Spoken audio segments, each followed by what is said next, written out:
Hi everyone, welcome to Homemade. Today let's make some no onion, no garlic, delicious pumpkin sambar with the homemade Sambar Masala.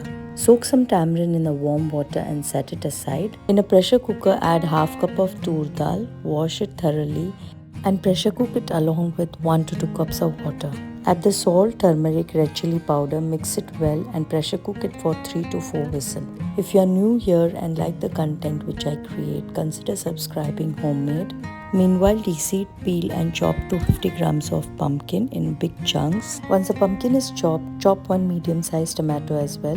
The dal that is cooked, let the pressure release on its own. Once the pressure is released, open the pressure cooker, add the chopped pumpkin and tomato along with the soaked tamarind and pressure cook it again for 1 whistle. Do not pressure cook the dal and the pumpkin together as the pumpkin will be overcooked and will not hold its shape.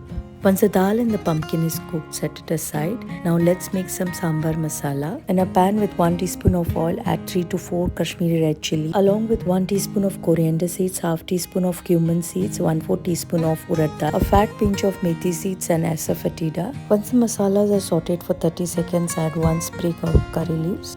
Mix the curry leaves in the masala and then add half cup of freshly grated coconut. Saute the coconut for 1 to 2 minutes and transfer it in a mixer grinder jar along with water and grind the masala to a fine paste. In a pot, add 1 teaspoon of coconut oil. Let the oil get hot. Then add in half teaspoon of mustard seeds, pinch of asafoetida and curry leaves. Add the grounded masala along with water. Saute it for few minutes. Then add your cooked pumpkin dal. Adjust the consistency of the sambar by adding water according to your preference. Season it with small piece of jaggery and salt according to your taste. Cook it for 2 minutes and enjoy with hot steamed rice. Eat homemade and stay healthy. Bye bye. God bless.